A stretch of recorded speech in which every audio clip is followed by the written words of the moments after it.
Welcome to Command Control Power, a weekly podcast hosted by 3 certified members of the Apple Consultants Network, drawing from over half a century of combined experience.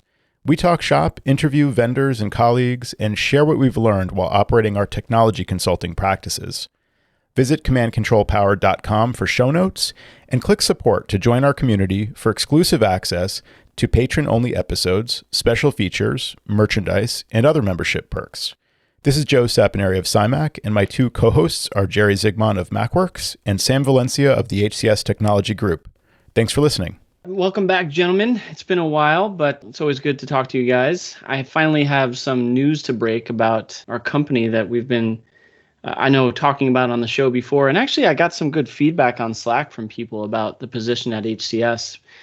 And I'm happy to say we finally hired somebody as of Congratulations. They've signed on the dotted line, so that is official. They have not started yet. It was a tough go. And you know what? I've talked to a bunch of people, not only in the technology field, but in other fields as well. It's been really hard to find not just quality talent, but just anybody to work. So it's been a rough go. We knew from the start that we wanted this position to be local because we had some clients to see. There's a lot of stuff that can be done remotely these days, but we wanted someone like Joe, you have Tim, that can go to a client site in case of emergency or just a regular site visit and do that stuff. So that was a big deal because we had a lot of people inquiring from different parts of the country, actually different parts of the world because of the show, I think. It wasn't the right fit. So then at one point on Slack, on the jobs board, on the Mac admin Slack, I did open it up to remote because I was looking at that possibility to see if it would work. And we had some great people that applied as well, and some really good quality that I couldn't really find locally. I mean, honestly, that was the tough part, is just finding someone not just with experience, but with Apple experience. I didn't think that would be that hard around here, but apparently it was. We've hired a kind of a more of an intro position, if you will. Like it's still a technician with experience, but not someone with high level MDM experience, because we're going to end up training on the job. And since we train internally, it hopefully will end up working. But I'm really psyched to have someone that I'm hoping is a fast learner that can take the workload off of us a bit and allow us to breathe again. No, that's terrific. Can you elaborate at all the background that this person had coming into it? Yeah, I mean, I think this show will air after he gives his notice. So I'm playing it safe. This person came from actually Apple retail. Someone that had experience on the floor, but also just experience on basic technical troubleshooting skills. And on the plus side, has a little Windows experience that will prove to be helpful for those Windows clients that we have. And wow, the Apple retail route. That's great that you found somebody. And you said they are local? Yeah, nice. Definitely was the important part. Matt came from Apple retail. I don't know if you guys remember, but Joe, we've had this story before because he called your office too. I just called him back sooner than you did. So that was a plus side for me. I think that might have been before you had Judy, and I got Probably. the jump on you. Yeah. Well, this is why we call you Mr. Apple, Sam. That's right. Everything Apple. Yeah. I'm psyched. The only issue is, of course, it almost increases your workload, as we've said before, to Right. bring someone on. Yeah, in the near term at least, for sure. So yeah. I mean, but it's all paying it forward, kind of. It's like it's all in service of the overall, scaling and growth of the company, and it's definitely a different kind of work versus like the day-to-day toiling in the fields kind of work, where it seems like sometimes we're just treading water, and then it's always going to be that struggle until something fundamentally changes. And it sounds like you've got that kind of change, happening now. So that's really positive. Yeah. We have one employee, literally. I have my business partner and Matt, but it caused me to look a little bit deeper at the employee agreement and things that, as a small business, you might not be as structured about. So I had our lawyer look it over a bit more and add some detail and information that I probably overlooked when the time of Matt just grabbed a template and, put something together. It's a little bit more formalized now, which is, I think, a good thing to protect us. Congratulations. Yeah. That's going to be a nice storyline to follow, hopefully through many more months to come and years in the podcast. I hope so. Yeah, I'll let you guys know how it proceeds as we bring them on board and get all those pieces into place. And I'll probably complain about how much more busier I am doing that stuff. But at one point, we should see light at the end of the tunnel. Just out of curiosity, since you mentioned the legal ramifications of this or the legal end, did you put any non-compete clause in there if in fact, employment was terminated at some point or anything like that? I'm just curious. I thought you were trying to subcontract the guy, Jerry, on your side. So that's why you were asking. I think we may have talked about this way back when, but it's kind of hard. And yes, we have some language in there, but it's kind of hard because they're hard to pursue. They're hard to enforce. Yes. Yeah. So, the language can be in there, but I don't know how strong you can push it if it came down to it. It's just a deterrent. You may not pursue legal action, but at least they know that it's there. Yeah. Non-disclosure as well for some of the clients that we work with. And we also have a training agreement in our hires because we do so much internal training. One of the things to protect against that, sometimes you might send someone to, let's say, ADDI training or something that's going to cost you money. What we decided to do was put in a clause there that if we were providing and paying for the training over the course of a year, that person would have to stay with us. If they left the company within that year, they would owe us for those training costs. That's a great Just idea. a safe bet there. That's a big cost, looking at the cost of training, like you're describing, if you have to pay for it. But even if, you can provide a lot of the training internally, obviously, because that's something you do. But there's a huge time cost to that. You're paying the person for showing up to do training and you're providing the training and, depending on how much like coaching you're doing and on the job kind of shadowing they're doing and stuff, there's just real true costs before they start to produce. Yeah, if you can recoup the actual monetary cost of some of the training, that's really smart to be able to do that. And that's also an incentive for them to stay and for them to be serious going into it, that they're really planning to stay at least that year, Because we were hiring at a position that was not MDM level experience, and that's one thing that all of us do with ADDI and others, and that has to be a knowledge set that you either know or have to learn. With that piece, there's an online web-based tutorial or training called the JAMP 100 that you can get. That's like the basics of MDM. I said, listen, if you can go through the JAMP 100 on your own pace, because it's like a few hours of time, and take the certification based on good faith too, because I said, if we hire you, I'll compensate you for the cost because it's $100. That would show initiative for one thing, and also show that he can pass that, which is also a plus. Right. That was a little test that we threw out there that he thankfully surpassed with flying colors. That's huge. I know you were looking for, I think, even a higher level of JAMP certification. So it's nice that he was willing to go through and check that box for you at that level and show that initiative. And it just reminds me of some of the things I've thought through, like as I've hired people over the years and you think about these little tests and things like ways you can kind of just evaluate a person. That's what it's all about, is knowing going in that, that things do stand a really good chance to work out on both sides. So that's a really nice idea to take that leap on both sides and see how that goes. That's going to change a lot of things for the better, it sounds like. Yeah, let's hope. Maybe we'll have him as a guest one day on the show. Right. So yeah, I've been thinking about hiring too. It's a lot of thinking, not a lot of doing yet. Hey. What does that mean? What's wrong with me? Too expensive? A little bit, a little bit. And also, the travel thing is tough. Like Sam was describing, having someone in town is huge. It's a huge advantage to be able to say that you can have someone there. Especially if they're on your staff. So it's tough. Yeah, working, just for the benefit of the listeners, working with contractors or subcontractors can have some downsides like that. Sure, it's easy to kind of get started, and it's oftentimes like it can scale up and scale down. But the trick is obviously you're paying for every minute versus having somebody on salary where, you just try to saturate their workload, within reason. Hiring a subcontractor, obviously takes out of the profit. Cuts into the profit margin, sure, substantially. Right. But you get the job. Except in my case, when you hire me. But I was going to say you get the job done. You do, and that's a little self-effacing there. But I heard you. Yeah, no, that's the benefit. Obviously, is like to be able to meet the client demand, because it may be the difference. Like if you kind of take this to the extreme, it's like, can I take on this new client, or can I meet the needs of this client? And, with my current staff, like maybe it would be too much of a stretch. Maybe the staff wouldn't feel like, we're capable. Maybe we wouldn't actually be capable of meeting the client's needs. Maybe in practice, we dropped the ball on a few things. I can't have somebody there until next week. I've got nobody there locally. So yeah, certainly that's what it's all about, is just meeting the client demand when they need you, demonstrating that, you have that capacity. But it comes at a cost, obviously. So the route that Sam's going down, there's a cost there too. And a lot of that is front loaded, like you're talking about with training and things. And it's a little bit of a leap to go through all that for the first 3 months or 6 months. And, you hope they're scaling in the right direction. You try to think of like metrics to track and, ways to check in about that and adjust it as you go. I'm thinking about that too, because it just seems like in our current scale, there's only so much we can do. And there's so much of just like, it's all based on me being a workhorse in my company. It's hard to work on the business if you're working so much in the business.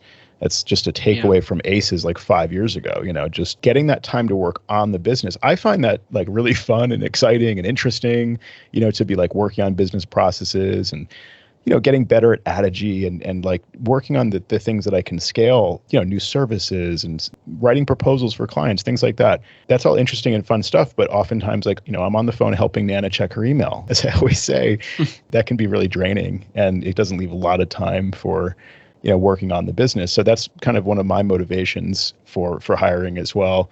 And I'll walk down that road when it's time, probably sooner than later. And that's why I'll be extra curious to hear your story, Sam, as you go. Yeah, I'll be your positive story to look forward to, or I don't want to follow what Sam just did. Right. I'll learn from your mistakes or your success one way or the other. It's especially trying on days where there's clients sometimes where they just seem to spin wheels all the time. I mean, I've talked about this one that it's top of mind for me right now on the show in the past, where, we spent like 2 years kind of like in the sales process trying to get them into a new server. And in that time, COVID happened. So everybody went from like, being in the office, working locally from the on-premises server to working remotely from the server in the office. They went with an outside provider for a server that's effectively not fully fledged a server. So it doesn't have, it just sounds crazy to say, it doesn't have like user access controls and like permissions and things. It's just like everybody connects using one user account. It's not a system I recommended or like condoned or whatever, but we worked around it. We used strategy to provide a way for the users to connect that we can also revoke very quickly to maintain some level of control there without having to like roll a password and then like provide a new password to every user. That all happened. And then in the meantime, they didn't migrate. They never intended to migrate all of the data to this, what they call the cloud server, which is really just like a cloud storage folder. So they have all this data that's still on the old server that they call the archive. And so we said, well, the server is still like 8 years old. It's overdue for replacement, as we've been telling you now for like 2 years. We spec'd them a new, what we called an archive repository. We didn't call it a server. They ordered equipment and then they returned it twice. Oh. So this is the spinning of the wheels where I can't respec this again. Like this is, you've run out of chances now. Like we need to either move forward, figure some other direction to move. They got cold feet about that hardware, whatever, they canceled that. Now they're moving. So there's this whole other process involved. Just to interject, Joe, and bring me up to speed, I know that most recently on the show, I'd say within the last 10 shows, you had said that they had green-lighted this Synology server. And so did I say that? Yeah, they did, and then they didn't, right? Oh my gosh. Jeez, dude. So the saga continues. Yeah, wow. They green-lighted it, they yellow-lighted it, they red-lighted it, they yellow-lighted it, they red-lighted it, and then they green-lighted it, and then they just like crashed into a brick wall, basically. Wow. So the move is happening and we're like, okay, we really wanted to have this equipment in place, get everything migrated, and then put the new stuff in the new place because we have like a rack specified. It's a smaller space. And, we wanted to just do it cleanly from the beginning. So we didn't want to move all this stuff, from like shelves on their old equipment and stuff. That came and went because they delayed and delayed. They wrote me back because I was pressing them like, what's going on with this? We're planning the move, we're planning the new server. The last I know from the CEO, they wanted a quote for an archive repository that could become the server. Basically, they needed faster internet support, faster internet access to be able to make this on-premises server viable for the remote users. That's what we kind of all decided. But in any case, That was my last instruction. So I respec'd everything with new hardware to be like a different model Synology, more capacity, because now we're planning for like all the new stuff coming in and everything, so that it could become the server. So I did all that, and then that's where they kind of just like delayed and didn't respond. And eventually they said, the move is happening in a week, so we're looking at alternative options. And I'm like, none of this makes any sense. Alternative options, how many alternatives do you need? Like, you've had 10, Then I'm like, there's more to the story here. So I pressed them a little bit more. Can you fill me in? We're your technology support company. We kind of need to know what's going on with your technology. And even if that means they're going to drop me as their consultant, I'm fine with that. I don't want to like wish that upon ourselves, but it is frustrating to work with them. They're a big client representing a fair amount of revenue. So it's not easy just to drop them. It wouldn't be the end of the world. It would have some benefits, like not having to walk around in circles every few days. They respond and say, this other person who spec'd that cloud storage thing is going to put the archive in Dropbox. Oh. So I'm just, that's what I said. Big sigh. Come on, big sigh. When they first wanted cloud options, like 2 years ago, when we were talking about on-premises and what about cloud and this and that, I said, I have another client, similar scale, similar size, similar amount of data, same app, same workflow, that's using Dropbox Business. And it's working well for them. They were doing that, kind of like before we started. They had proceeded to implement that on their own. They tested it on their own, and they had some issues, and they never like followed up with us. They just basically decided not to do that. We could have maybe addressed those issues at the time, and I'm not sure what the issues even were. But now the consultant who took them in a different direction, who's not even really a consultant, he has a day job. He's like moonlighting. God. So he like is now implementing Dropbox, which is again like something I suggested years ago and could have made work. I also didn't recommend that at the time because of the amount of data they have and the number of users. The cost of Dropbox would pay for a new server, all the hardware and everything, in the course of like 3 years. 3.5 years. So the on-premises server had advantages, of course, at the time. Connecting locally was a big advantage, but also just the cost would have been better over the long term. Talk about going in circles. It's been completely crazy. So that's been extremely frustrating. I mean, it was all we could do to get them to order the battery backup and the rack to put stuff in the new office, which they're moving into like any minute.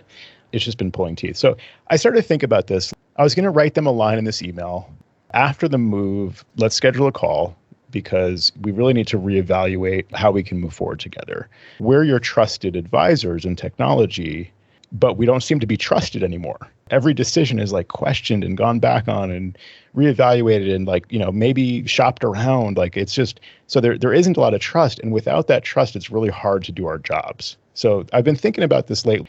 Maybe there's a different price for our service. When we act as a trusted advisor, we charge our published rates. If we're an untrusted advisor, the rates are 50% more or something like that. Like I'm thinking about charging them for all this aggravation, raising the prices. This is the result of everything going around in circles and taking twice as long. It's like an a-hole tax, basically. Right, exactly. Maybe I should just call it that. Show title. So where do you think the breakdown is? I know there's a couple people in the chain of command. Do you think it starts right at the top, Joe? Or it's close to the top? Yeah, that's a keen observation. Yes, and the fact that there is a chain of command, of course there should be like a kind of structure like that, but the chain of command is like kind of unclear and sort of, on their side. So yes, I think that there's some curveballs being thrown by certain people that are involved at that higher level. I don't know. I mean, like questioning is fine.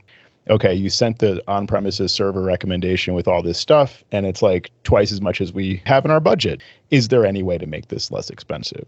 I don't know. There's a way to be in a dialogue and sort of like work this stuff out versus like just the way that things like move in one direction and then like fall apart and then go in a different direction. And now suddenly like big surprise, we're doing something else with some other person. Like that's just a weird place to be as like their advisor, where I'm like the last one to know, about what they're doing with their technology. I have a couple clients like that. One didn't last very long. We just parted ways, and they were the ones who needed to move on, and they moved back to this tech company who isn't really even a tech company. This is just a computer store that's been in business for years, and they were providing tech support for them, and I couldn't imagine what they were doing. So we did a little bit of work with them, and I thought we were building up trust, that same sort of thing, Joe, and there was nobody in the chain of command except the owner.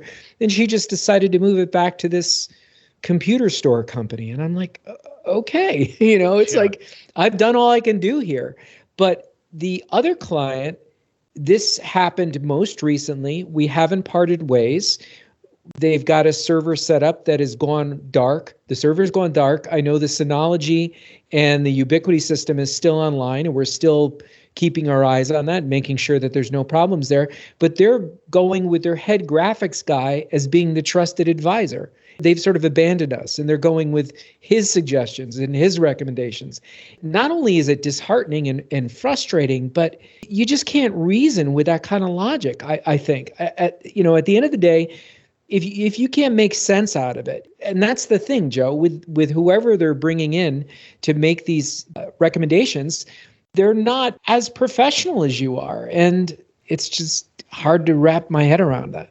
Yeah. One of our points of contact expressed some frustration about how, that other person who's taken them down this other road missed 3 scheduled calls. He's got a day job. Like, I understand that. He doesn't do this full time for them. So, he works at Town Fair Tire. Is the only qualification that it's costing them less? Because I can't see how this is a matter of convenience. Right. Yeah, I guess. I think that they look at the numbers and they say, this is too expensive. This shouldn't cost this much. Like, let's find a cheaper option. And there's a certain attitude where I can relate to that. I can understand that. I can appreciate it. But there's also this like fundamental like attitude that I have, which is like, you need the right tools for your job. If you're a company that is based around like collaborating on large files, bottom line is like, your work depends on having fast and easy, smooth access to data to be able to collaborate on documents and files and have all your systems be managed and maintained and supported. That's what we're trying to provide when it comes time after, 7-8 years now to replace this equipment that the entire company uses on a daily basis. It's going to cost what it's going to cost. And that just has to be part of your business model. I think they have it in their head that's like, this is a high number. I don't know what they're comparing it to, though. I mean, it is what it is. Like, I'm pretty freaking fair. I'm giving them prices based on, I'm not marking anything up hardware wise, It doesn't benefit me to just like get them something that's like double what they need or something. Like, that's the frustrating part. Coming back to trust, you asked me for a recommendation because I'm your trusted advisor and I've been doing this for a long time and I've been working with them for a long time. Here's my recommendation. The relationship should be that they accept it in good faith. They evaluate it with an assumption that I'm doing right by them, versus not responding and then like going in a like completely different direction and not even running that by me. Because then I chimed in with, oh, okay, you're going to go with Dropbox. I'm sure the other person advised you of this, but like, you have this many users that need access to even just the archive. Forget about the server. You have this much data, so you need Dropbox Business Advanced at $20 per user per month. You do the math. Enjoy. You know what I mean? Like, we could have had this conversation in good faith, but instead I'm going to let you crash and burn at this point. Because like, what am I supposed to do? But you're not, though. You care too much, and you're telling them how much it's going to cost them and how much it's going to hurt. You could almost rationalize it if, it's like the analogy of some person goes to the doctor and doctor says, orthopedic guy, oh, you need a knee replacement. And instead they go to somebody who's like rubbing essential oils on the knee and saying like, don't worry, we're going to fix you up with some, we're going to lay some veils on here, play some new age music and rub some oils and your knees are going to get better. No, you need a knee replacement. You have to spend the money to make it right. Yeah, I agree. And you're going into a direction that's like a pet interest of mine and topic of why can't we think of things more as both and? Maybe it would be a nicer experience if you went to the doctor and like, you had some essential oils and the doctor really cared and they were, playing some nice music, but they're also a surgeon, and they're going to actually fix your knee using medical technology that we now have. In addition to like throwing in some of the alternative methods that might also lead to a more comprehensive, nicer interaction or something. People go down these roads of being like, it's not the mainstream thing. Whatever the mainstream thing is, I reject that. It's the most obscure solution I can find in the deepest corner of the internet. That's the truth. That's where the truth is. Like, no. I just don't get it. You got to wonder at one point, what's it worth for you too? I mean, I know they represent a good financial piece of the pie for you, but is the aggravation really, really worth it? I don't know if you can qualify how much time you spend just answering stupid emails from them or dealing with a problem that you may not even bill for that, you know? Exactly. That's the tough part is like, okay, what do I bill? And I do want to bill for this stuff that drives me crazy because it's the only other like lever I have. I can't stop them from causing all this frustration unless I drop them as a client. In the meantime, I can just charge them for it. And then what happens is the value that I'm providing, the value of that service that I'm providing is going down because I'm charging them for like phone calls that we've already had over and over again, and I'm charging them to spec a bunch of stuff and then not do it, not go through with it. There's a lot of these costs that certainly don't benefit them. Yeah, I can charge for it, but it's not the way I'd really like to make my living. And regardless, I'm still frustrated. Even if they pay me for it, like I'm still frustrated that it takes this long and goes this way.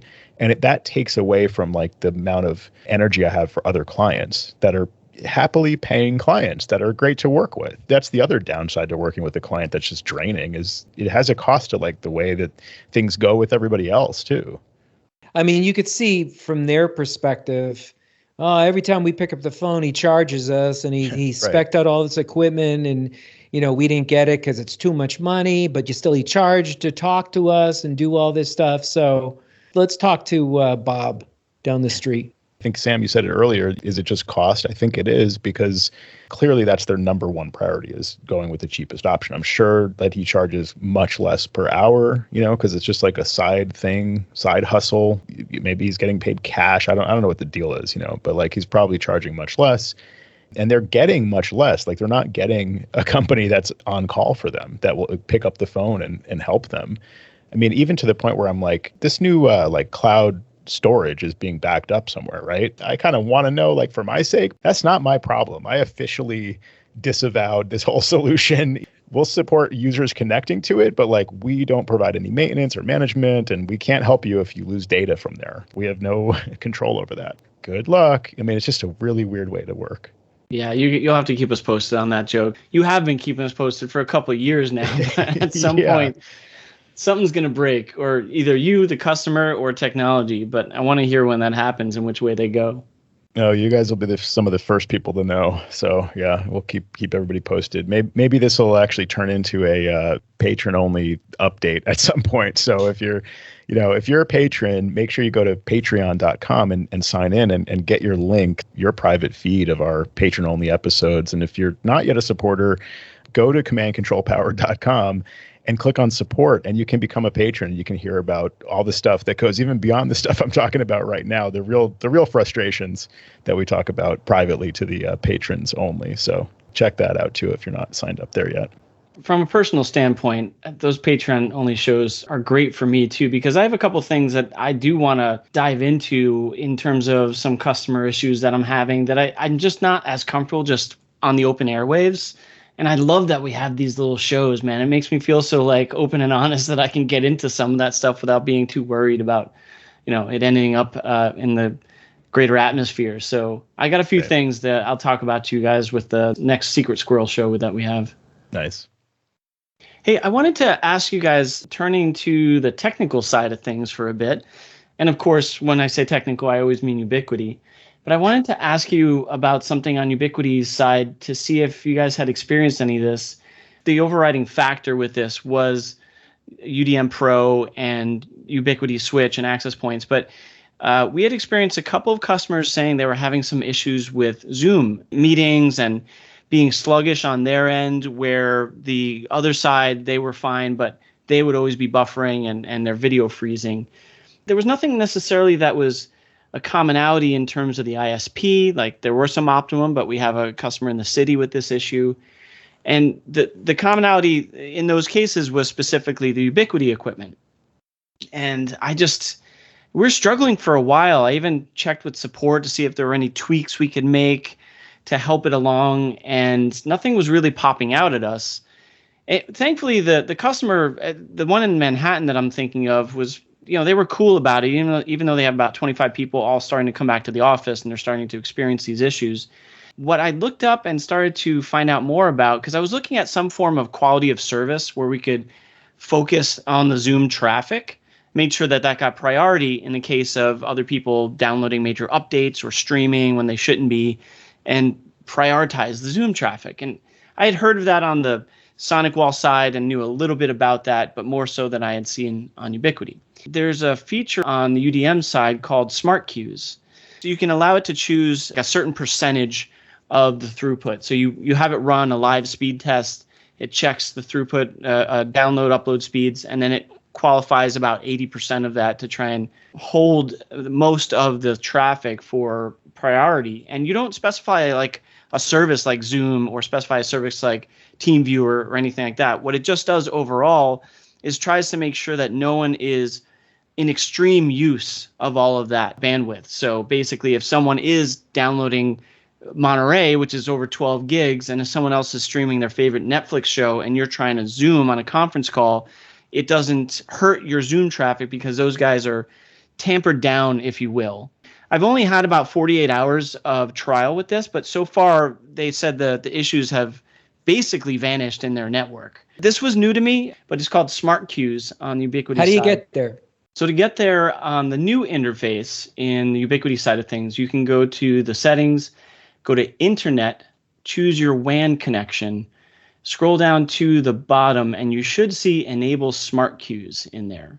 The interesting thing that I've seen is on the new one compared to the old one actually had the ability to, the old interface, I should say, had the ability to run a speed test at the time and then associate about 80%. And you can, of course, change this, but it seems like on the new one, you do have to specify that up rate and down rate. So I know it recommended, at least what I saw looking online, was about 80% of your total bandwidth. Now, this is interesting.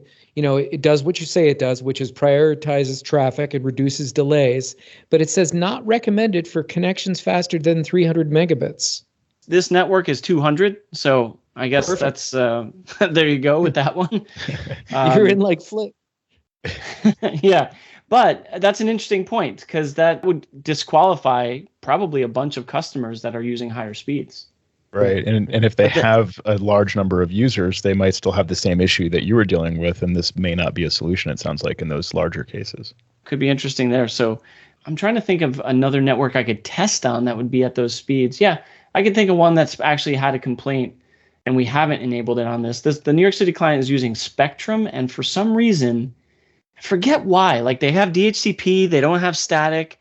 There was something about their location where they couldn't get the quality service that they needed. They tried to get Verizon Fios run in there, and that didn't work out. So could be their location too, which is why they're suffering. But Spectrum usually has higher speeds that they offer in Manhattan.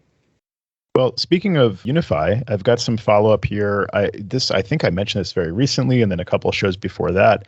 Speaking of like remote users and VPNs and connecting to an on-premises server, for example, when entire offices shifted to remote work, we saw that some things could slow down because the office connection that they're connecting to, which is where the server is, would have, say, like a limited upstream bandwidth. If you have cable internet connection, you might get like really good download, like 100, 200, 300 megabits, but then upload might be limited to like 35 or 50 megabits. So what happens is, as I mentioned, the bottleneck is, that upstream connection. When you've got a few users, it's usually fine. When you've got a whole office of users, 20 or 30, whatever size client you're looking at, that's a lot of people to be sort of piping through that upstream bandwidth of the office connection. And the reason that's an issue is because with like most modern VPNs that I've seen, when you configure the remote user VPN, the L2TP VPN service, you have to specify a different subnet from the LAN. So if your LAN, where the server is 192.168.10.20, okay, the server is at .20, let's say, right? But on the 192.168.10. whatever subnet, the VPN users would get an address on a different subnet. So they might be 192.168.11. whatever. And so when they connect remotely using the built-in macOS, VPN client, they get that address from your gateway. And the issue is that they're trying to reach that's on a different subnet on the LAN. With the default settings, traffic won't be routed over the VPN, so they won't be able to reach the server. So I was imagining a couple of scenarios. I mean, the solution that we use, of course, is just click send all traffic over the VPN. So that option is great if you want to like hide your traffic from your local Wi-Fi connection, say, and send all traffic over the VPN. That's what most people think of when they're, talking about needing a VPN. They just want to use it for privacy or security. And that setting is great for that. But that setting also works when you are trying to reach a device at the remote side on the LAN, but you're getting an address from the VPN service that's different. So I was scrolling back when, Sam, you posted something in the Mac admin Slack on the Unify channel, and I kind of like saw that before you hijacked it. Then I hijacked the thread, yeah. But I scrolled back a bit and I saw that Mike Kingsley, longtime listener and supporter of ours, was posting there about the very same issue, the issue with send all traffic over the VPN versus wanting to do what's called the split tunnel VPN, so that you can actually say, I want to send traffic that's destined for the remote LAN over the VPN, which is, of course, exactly what we want to do. And we don't necessarily want to send all traffic. So we send the rest of the traffic over, the local internet connection on the client side of the connection. Now, that's not a thing with Unify. That's not just a built-in feature. Mike went much farther down this road than I did, and he found that one option would be to create a route that is connecting to the VPN. So, again, on the client side that's making the VPN connection, you can create a route that basically does exactly that, so that it achieves the idea of a split tunnel VPN. I don't know if it's strictly speaking called the same thing, but essentially it says it's using sudo network setup. People love when we give commands live on the air, and just everybody pencils up, and you can follow along at home later with the show notes. Sudo network setup - set additional routes, and then quote, whatever the VPN name is. I'm not actually sure which route goes where, because I'm just looking at Mike's demo command, but the idea is basically like, if you want to reach this IP, then send it over this route, essentially. These IP ranges go over the VPN connection, in addition to the subnet of the address that you're assigned by the VPN. You're saying also route these other subnets over the VPN connection. So it's perfect, and basically it just requires running this command on each of your client devices. But as Mike pointed out, it's really not bad if you've got a tool like Adigi where you can just script that and just run it on the machines. Just select 20 machines in your list and run the script to just instantly add that route. So is it persistent on reboot? It is, yeah. As far as I can tell, it is persistent on reboot. So it seems like a really great solution. And Joe, just to be clear, so this is when you're trying to go from your VPN, that could be, let's say, at your home, to more than one subnet inside your office, right? Yeah, exactly. Or even just the one subnet that you typically have. Your LAN might be on one subnet, but because Unify assigns VPN clients a different subnet by necessity, like it used to be with Mac OS Server, you could say, okay, my LAN is 192.168.10. whatever, and you could just say, take these 20 addresses and reserve them for VPN clients on that same subnet. Right. You can't do that with Unify. Same issue with Zywall. This is the answer to that. I saw Mike post that, and we had a little banter there on Mac admins when you were hijacking my post. My issue was specifically that I had two offices. They used to have two Sonic walls. I replaced one of the offices with a UDM Pro. They're like 4 people. They don't need to spend $1,500 on a Sonic wall or whatever. And I set up the site-to-site VPN tunnel between those two offices, and it worked. Between UDM and Sonic wall, you have to do a little tweaking, and it takes a little digging through some YouTube videos, but I got it. The only problem is, because the VPN traffic coming into one of those offices is on a different subnet, I can get from outside into that office, but I can't get from outside into the remote office on the site-to-site VPN. Right. And that's where my struggle was. It's a little bit different than your situation, but I don't know if that static routes would resolve the issue, because I think this one is more about is that the L2TP VPN traffic can't even see that subnet. Right. So I don't know. I think you would have two things going on. I think you'll need a firewall rule on the Sonic wall side to say allow this range, the range that the VPN clients are getting. And maybe also, I assume you probably already have the firewall allowing the remote side LAN, obviously. But yeah, you need the sonic wall to allow the remote side VPN client range. You might need the same thing on the Unify side for the traffic that's like coming back. I don't know if I forget what you call that kind of firewall where basically like the opposite route is implied or something. But like, you might need on the Unify side a firewall rule that says like, allow the response to come from the sonic wall LAN back to your VPN clients, basically. So you'd need that on the router, like on both gateways. But then the rule, I think, does apply. I think the command that Mike gave would basically say to the Macs and the Windows machines in this case, they should send these requests over the VPN, whether it's for the LAN on the sonic wall side or the LAN on the Unify side. I did do one thing in that I created a rule on the sonic wall to allow that subnet if it came in, but that didn't do anything. I didn't do anything on the Ubiquiti side yet. They're having me do some testing with SSH commands, and I have just not gotten around to it. So it feels like it won't work. I'm not sure. We'll see. I've been down a similar road before. I had one or two clients like with a couple of retail stores and things where like it was a similar situation. VPN clients were connecting to like one location with the best connection and the most recent equipment and whatever. And then like from there, they were able to branch out, using the site to site connections to the other locations. And we did that with Zywall way back when. And it was something similar. It was like we had to create routes in the firewall, routes in each device, and then also like the firewall rules to allow the stuff. And it was the same kind of thing. It was like, you don't even get close. It looks like you're not making any progress until finally you've got everything set up. Then it does work. It's not like the traffic just gets there, but it's a little slow, or like you pass traffic one way and you can't even tell if you're passing traffic one way most of the time. So yeah, it was tricky to get that working. Well, at least you got yours working. Good for you. Oh yeah, you just need 10-year-old Zywall equipment. You'll be fine.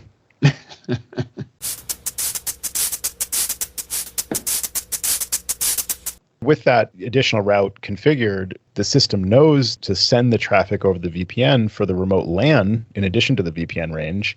You can then turn off send all traffic over the VPN so that you're not sending all traffic. You're not sending like, any download for some Mac OS update. Basically, that's probably one of the main things. And you're not sending Zoom and, other like video chats and things over the VPN. So all that stuff, everything is all just local like it always was. And the only traffic going over the VPN in that case would be the request for the remote LAN, accessing the server and stuff like that. Okay, well, we're waiting for you to make a configurable Adigi script for us and just put it in the community forum, Joe. Well, I probably could. I mean, it's a one-line command from Mike, and it's great. I mean, so check out Mac Admin's Slack, the unified channel, and you'll see, the conversation there. If I made it for Adigi, like you'd still have to specify, you'd have to edit it for your own client routes and things, and make one for each of your clients where this applies. But yeah, I'm looking forward to actually testing this out further, but it looks great. We couldn't just use your VPN and do that. Right, I'll just embed the password in there and everything for you guys. Perfect.